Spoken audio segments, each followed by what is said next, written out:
Best varicose veins చికిత్సనే పొందండి. నొప్పి లేని చికిత్స కోసం సంప్రదించండి ఎబిస్ హాస్పిటల్. నమస్తే రమగారు. నమస్తే రమగారు, కొన్ని పనులు మనం ఇంట్లో చేసేటప్పుడు శుచిగా శుభ్రంగా ఉండి చేయాలి. అంటే స్నానం చేశాకే కొన్ని పనులు చేయాలని అంటారు కదా, అవేంటండి? పూజ అసలు ఇంకా అది నో ఆప్షన్. వంట, పూజ గది శుభ్రం చేయటం కూడా కదా. అవును, పూజ గది శుభ్రం చేయటం కూడా. పూజ వంట స్నానం చేసి చేసుకోవాలి. తర్వాత ఏమో ఏమంటారు, ఏదైనా మందులు తయారు చేసుకుంటాం అనుకో, ఆయుర్వేదంవి మనమే చిన్న చిట్కాలు చిన్నవైన అవి కూడా స్నానం చేసి చేసుకోవాలి. ఎవరినైనా వెళ్ళడానికి, ఎవరినైనా చూడడానికి, వాటికి కలవడానికి వెళ్ళేటప్పుడు, పసిపిల్లల్ని పెద్దవాళ్ళని దేవాలయాలకు వెళ్ళేటప్పుడు స్నానం నియమం, సాధారణ నియమం చేయాలి. ఇప్పుడు స్నానం చేసి చేసుకుంటాం. స్నానం చేయకుండా ఎవరు చేస్తారండి అని వెంటనే 100 మెసేజ్లు వస్తాయి మనకి. చేస్తారు, ఖచ్చితంగా చేస్తారు. స్నానం చేయకుండా ఎవరింటికైనా వెళ్ళేటప్పుడు స్నానం చేయకుండా వెళ్ళకూడదు. పూర్వకాలంలో ప్రయాణాలకి బయలుదేరేటప్పుడు కూడా స్నానం చేసి బయలుదేరమని ఒక నియమం ఉండేది. సాయంకాలం బయలుదేరితే అక్కర్లేదు, కానీ ఉదయం నిద్ర లేచాక ప్రయాణం అయ్యేవాళ్ళు ఇంట్లో నీళ్ళు పోసుకుని వెళ్తే మంచిది. అట్లా వెళ్ళేవాళ్ళు కాదా రమ్మగారు? అట్లా ఉండేదా? అంటే వెళ్ళేవాళ్ళు, అలా చేసేవాళ్ళు, తప్పకుండా స్నానం చేయాలి. ఇప్పుడు ఏముంది, పొద్దున్నే కారు ఎక్కేస్తాం, పిల్లలు పాచిమహాలతో ఎక్కేస్తారు, వెళ్ళాక అక్కడ ఎక్కడో చేస్తాం స్నానం కదా, అలా చేస్తాం కదా. చెయ్యవు రమ్మగారు, నువ్వు చెయ్యవు, చేసే వెళ్ళాలంతే. అదే ఏమైనా సరే, అంతే ఏమైనా సరే మా నియమం, మేము దీపారాధన చేసే వెళ్ళాలి అంతే. ఖచ్చితంగా స్నానం చేయాలి, దీపం పెట్టాలి. వీరుగా కూడా తీయం కదా రమ్మగారు కదా. అవును. ఇప్పుడు ఈ పచ్చళ్ళు ముట్టుకోవటము, తర్వాత ఉప్పు పసుపు కుంకాలు అవి దాచిపెట్టుకునేవి తీయటాలు, వాటన్నిటికీ కూడా స్నానం చేస్తే ఒక శుద్ధి ఫీలింగ్ మనకి అలవాటు ఇది. ఇప్పుడు స్నానం చేయకుండా వంట చేసేవాళ్ళు లేరా అంటే బోళ్ళంత మంది కొల్లలు ఉన్నారు. అవును. ఈ పొద్దున్నే ఉద్యోగాలకు పరిగెత్తే వాళ్ళు ఊరికి ముందు స్నానం చేసి మంచి బట్టలు కట్టుకుంటే ఎలాగా, స్నానం చేశాక ఇల్లు ఎలా తుడుచుకుంటాం, స్నానం చేశాక బట్టలు ఎలా ఉతుక్కుంటాం, అవన్నీ పనులు అయ్యాక స్నానం చేస్తాం. వెసులుబాటే చేయాలి. నియమం అయితే మాత్రం చేయాల్సిందే.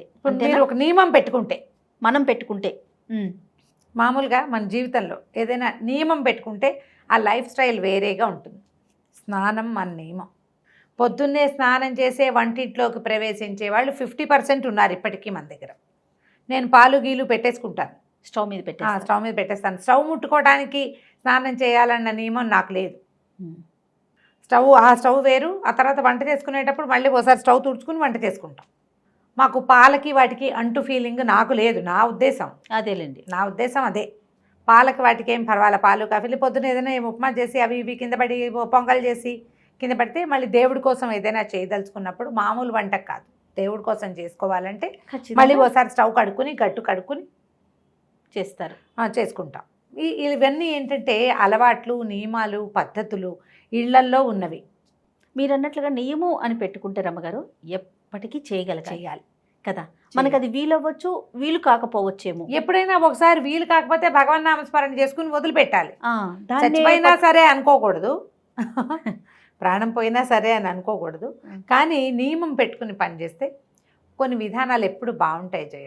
లేవగానే బ్రష్ చేసుకోవటం చకచక, తర్వాత ఏ బాత్రూములు కడగదలుచుకుంటే నిద్ర లేవగానే బాత్రూమ్ కడుక్కునే ఫ్రెండ్స్ ఉన్నారు నాకు. రోజు బాత్రూమ్ కడిగేవాళ్ళు, కడిగేసి స్నానం చేసేస్తారు. ఆ తర్వాతే కాఫీలు, టిఫిన్లు, ఇంకోటి. ఓకే. పిల్లలు స్కూల్కి వెళ్ళే పిల్లలు ఉన్న వాళ్ళకి ఎలా కుదురుతుంది అంటారు, వాళ్ళకి స్నానం గంట పట్టదు, అంతే 5 నిమిషాలు స్నానం చేస్తారు. వీళ్ళకి నూనె రాసుకుందామా, సున్నిపిండి పెట్టి తోముకుందామా, పసుపు తెచ్చుకుందామా, అదేదో చేద్దామా, ఒంటికి స్క్రబ్ చేద్దామా, ఈ వ్యవహారాలన్నీ ఉన్న వాళ్ళకి ఈ నియమాలు కుదరవు. అవును, నియమాలు కుదరవు. స్నానం చేయకుండా వంట చేస్తే ఏదో కొంప మునిగిపోతుంది అన్నది మాత్రం నేను చెప్పలేం కానీ స్నానం చేసి వంట చేసుకుంటే బాగుంటుంది. పని చేసుకునేటప్పుడైనా కూడా స్నానం చేస్తే ఒక ఫ్రెష్ ఫీల్ వస్తుంది. ఇప్పుడు ఇల్లు ఉడుచుకోవటము అవన్నీ పనులు ఉంటాయి. పని వాళ్ళు ఉన్నారనుకో, అవన్నీ వాళ్ళు ఎవరో పని మనిషి వచ్చి ఇల్లు ఉడుస్తుంది, వాకిలు ఉడిచి ముగ్గేస్తుంది, గిన్నెలు తోమేస్తుంది, స్టవ్ కట్టదే ఖాళీ చేస్తుంది, లేదా రాత్రి నేనే చేసేసుకున్నాను అని అనుకునే విధానం అయితే చేసేయచ్చు. అలా కాకుండా ఈ 4 పనులు చేసుకోవాల్సిన అమ్మతల్లుళ్ళు పాపం తెల్లారి స్నానం చేయండి లేకపోతే మంచిది కాదని రమారావు గారు చెప్పారంటే అలా ఎలా కుదురుతుంది? పని చేసుకోవద్దు, ఎవరు చేస్తారు, ఆవిడ వచ్చి చేస్తుందా అని నన్ను కూడా కలుపుతారు అందులో తిట్లలో. పని చేసుకుని వంట చేసేటప్పుడు కొంచెం శుభ్రంగా, అంటే ఇప్పుడు మనం వాకిలు ఊడ్చి ఇల్లు ఊడ్చి బాత్రూమ్ గడిగి లేదా బాత్రూమ్ కడకపోయినా బట్టలు జాడిచ్చి అదే బట్టలతోటి వంట చేస్తే శుభ్రత ఉండదు కదా. అవును, అవునా? ఖచ్చితంగా. ఈ పాయింట్ని మనసులో పెట్టుకోండి. వంటకి శుచి శుభ్రత 2 అవసరం. కూరగాయలు కడుక్కోవాలి, శుభ్రంగా కడుక్కోవాలి. చేయాలా? మరి అది వంట దగ్గర నుంచుంటాం, గట్టు మన బట్టలు నిన్న రాత్రి మన సాయంకాలం వేసుకున్నవి అలాగే పడుకుని లేస్తాం. కొంచెం చిన్నపిల్లలు ఉన్న వాళ్ళు అయితే మధ్యలో పిల్లలు పిసులు పోసే వ్యవహారాలు కూడా ఉంటుంటాయి. బాత్రూంలోకి వెళ్తాం, పిల్లల బాత్రూంలోకి వెళ్తాం, మన కోసం బాత్రూంలోకి వెళ్తాం.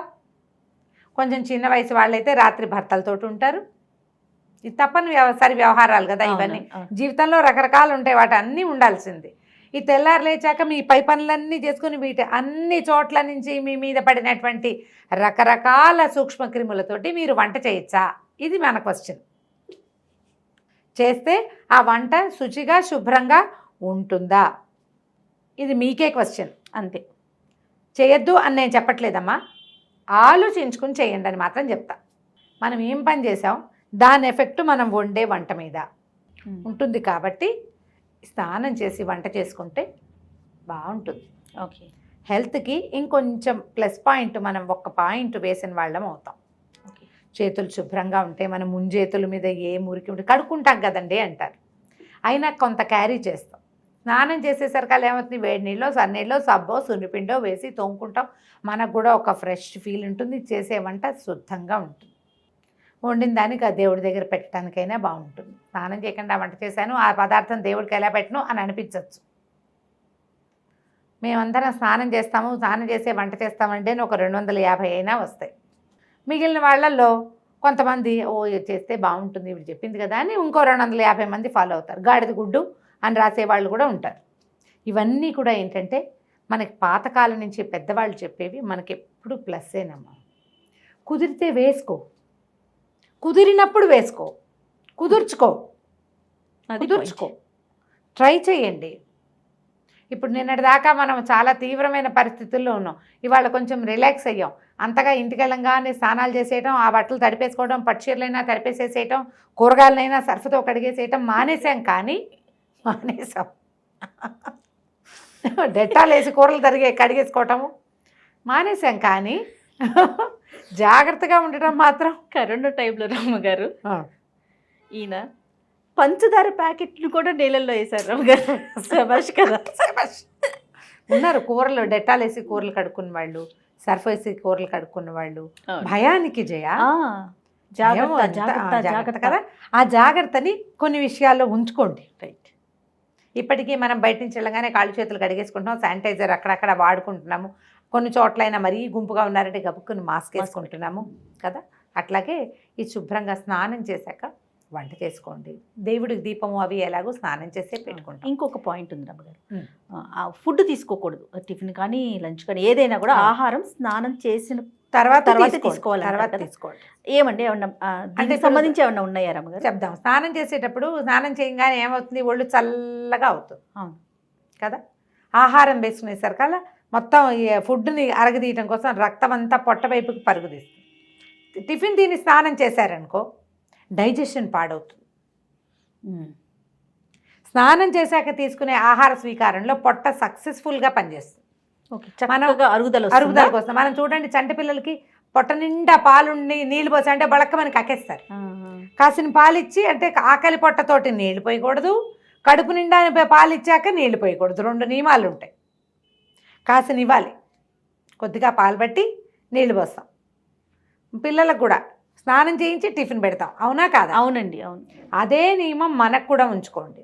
ఇంకా కొంచెం పెద్ద ఏజ్ మెనోపాజ్లు అవి వస్తాయి ఆడవాళ్ళకి, డైజెషన్ ప్రాబ్లమ్స్ చాలా వస్తాయి. వీళ్ళు స్నానం చేశాకే టిఫిన్ తినటం మంచిది. టిఫిన్ తిని వెంటనే నీళ్ళకి వెళ్ళపోకండి, అది మంచిది కాదు. ఎందుకంటే మనం ఏం చేస్తాం, నీళ్ళతోటి బాడీ బ్లడ్ ప్రెషర్ ఈ సర్క్యులేషన్లో ఇవి మార్చేస్తాం. స్నానం వల్ల ఒళ్ళంతా తోముతాము, నీళ్ళు పోసుకుంటాం, వేడిపో చల్లబో ఏవో పోస్తాము, బాడీ చల్లబడుతుంది. మనకు కావాల్సింది ఏంటి, పొట్టలో హీట్ ఉండాలి. ఆ వేడే కదా మీకు ఆ అన్నాన్ని కరిగించేది ఫుడ్ని. ఇప్పుడు అన్నం కాదండి, టిఫిన్ ఏంటి 4 ఇడ్లీలైనా తింటాంగా. తెల్లవారి పైగా అది బ్రేక్ఫాస్ట్, రాత్రి తిన్న తర్వాత మళ్ళీ ఇప్పుడే తింటున్నాం. రక్తం పరుగులు పెడుతుంది పొట్టకి. శక్తి అంతా ఒంట్లో ఉన్న వేడంతా అక్కడ పనిచేయటం మొదలు పెడుతుంది. నీళ్ళు పోసి చల్లారి చేస్తే చెప్పండి, మంట పెట్టి నీళ్ళు పోసాము ఏమవుతుంది? పొగొస్తుంది. అది మంట పెట్టి దాని మీద నీళ్లు పెట్టాలి, దాంట్లో పెట్టకూడదు. మనం పుట్టినప్పటి నుంచి నేర్చుకుంటూనే ఉన్నాం కదా, కొత్త కూరలు నేర్చుకుంటాం, కొత్తవేవో టిఫిన్లు నేర్చుకుంటాం, హెయిర్ స్టైల్ మారుస్తాం, చీర కట్టు మారుస్తాం, అన్ని ఏమీ మారకుండా అలాగే ఉన్న వాళ్ళు కూడా కొన్ని కొత్త కొత్తవి ఇంప్లిమెంట్ చేస్తారు. నేర్చుకుంటూ ఉంటాం కదా కదా, చచ్చేదాకా నేర్చుకోవాల్సిందే. ఏదో ఒక మంచి విషయం మనకి తెలియంది లేదా తెలిసినా మనకి ఆచరించడం కుదరంది కొంచెం చిన్న చిన్న మార్పులు చేసుకుంటే హెల్తీ లివింగ్కి ఇవన్నీ హెల్ప్ చేస్తాయి. తప్పకుండా అండి. నమస్తే రమ్మగారు. నమస్తే.